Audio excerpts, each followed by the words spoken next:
കളമശ്ശേരി നിയമസഭാ മണ്ഡലത്തിലെ സ്ഥാനാർത്ഥികളുടെ കൊട്ടിക്കലാശം ഇന്നലെ 7-ാം തീയതി വൈകിട്ട് 6 മണിയോടെ അവസാനിച്ചു.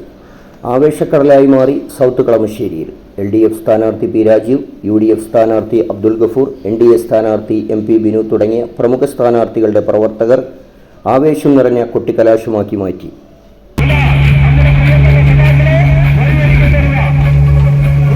പോലീസ് നിശ്ചയിച്ച വിവിധ സ്ഥലങ്ങളിൽ കർശനമായ മാർഗനിർദ്ദേശം അനുസരിച്ച് തന്നെയാണ് പ്രവർത്തകരും നേതാക്കളും നിയന്ത്രണ വിധേയമായി പ്രവർത്തിച്ചതിൻ്റെ ഫലമായി കൊട്ടിക്കലാശത്തിൽ കാര്യമായ അനിഷ്ട സംഭവങ്ങൾ ഉണ്ടായില്ലെങ്കിലും കൊട്ടിക്കലാശം അവസാനിക്കുന്ന 6 മണിക്ക് UDF പ്രവർത്തകർ പടക്കം പൊട്ടിച്ചത് പോലീസ് ചോദ്യം ചെയ്തു. തീ കൊടുത്ത പടക്കം 6 മണിക്ക് ശേഷവും പൊട്ടും എന്നുള്ളത് വ്യക്തമാണല്ലോ. എന്നാൽ UDF പ്രവർത്തകർ പോലീസിനെ പ്രതിരോധിച്ചത് LDFിൻ്റെ ചിഹ്നമുള്ള ഡ്രോൺ താഴെ ഇറങ്ങുന്നതിൻ്റെ സമയത്തെ ചൊല്ലിയായിരുന്നു.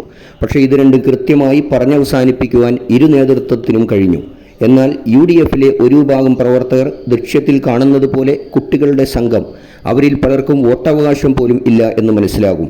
ഏതോ ഗൂഢാലോചനയുടെ ഭാഗമാണെന്ന് തോന്നിപ്പിക്കുന്ന രീതിയിൽ 6 മണി സമയം കഴിഞ്ഞിട്ടും LDF പ്രവർത്തകരെ പ്രകോപിതരാക്കി മനഃപൂർവ്വം പ്രശ്നം സൃഷ്ടിക്കുവാൻ എന്ന് മനസ്സിലാക്കുന്ന രീതിയിൽ അവസാനിച്ചിട്ടും നേരിട്ട് വെല്ലുവിളിയുടെ സ്വഭാവത്തിൽ സാധാരണ നിലയിൽ നിന്നും വ്യത്യസ്തമായി സമയം കഴിഞ്ഞും മുദ്രാവാക്യം വിളിച്ചും പാട്ടുരൂപേണയും പിന്നെ ശക്തമായ കൂവലും നടത്തുകയുണ്ടായി.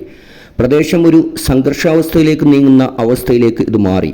ചില UDF നേതാക്കളുടെ, വിശിഷ്യ മുസ്ലിം ലീഗിലെ ചില നേതാക്കളുടെ വ്യക്തമായ അറിവോടുകൂടിയായിരിക്കും എന്ന് തോന്നുന്ന കുട്ടികളടക്കമുള്ള അവരുടെ കൊട്ടിക്കലാശം അവസാനിപ്പിക്കുവാൻ പോലീസ് കൊടുത്ത സമയത്തിനു ശേഷവും നടത്തിയ ഈ അനുചിതമായ പ്രകടനങ്ങൾ LDF പ്രവർത്തകർ ആ നിലയ്ക്ക് പ്രവർത്തിക്കാതിരുന്നതിനാലും LDF നേതാക്കൾ സംയമനം പാലിക്കാൻ ആവശ്യപ്പെട്ടതിനാലും രംഗം ശാന്തമായി. വൈകി പടക്കം പൊട്ടിക്കുക പോലീസ് ചോദ്യം ചെയ്തപ്പോൾ UDFിലെ ഒരു പ്രവർത്തകൻ പോലീസിന് നേരെ ആക്രമണ സ്വഭാവത്തിൽ നേതാക്കളെ തള്ളിമാറ്റി ഇടിച്ചു കയറുക, കപ്പേളയുടെ മുകളിൽ നിന്ന് UDF കൊടിവീശുക എന്നിവ ശാന്തമായ കളമശ്ശേരിയെ പ്രശ്നബാധിതം ആക്കുക എന്ന ഏതെങ്കിലും ഗൂഢാലോചനയുടെ ഭാഗമാണോ എന്ന് സംശയിക്കേണ്ടി വരും.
എന്നാൽ ഈ കുട്ടികളടക്കമുള്ള പ്രവർത്തകരെ ശകാരിച്ചും വാഹനങ്ങളിൽ നിന്ന് താഴെ ഇറക്കിയും മുദ്രാവാക്യം വിളികൾ തടസ്സപ്പെടുത്തിയും കാര്യങ്ങൾ കൈവിട്ടുപോയി പോലീസ് നടപടികളിലേക്ക് കടക്കാതിരിക്കുവാൻ കളമശ്ശേരിയിലെ ചില മുതിർന്ന കോൺഗ്രസ് നേതാക്കളും ലീഗിലെ ചില നേതാക്കളും പരിശ്രമിച്ചതിൻ്റെ ഫലമായി കൂടുതൽ പ്രശ്നങ്ങൾ സൃഷ്ടിക്കാതെ രംഗം ശാന്തമായി.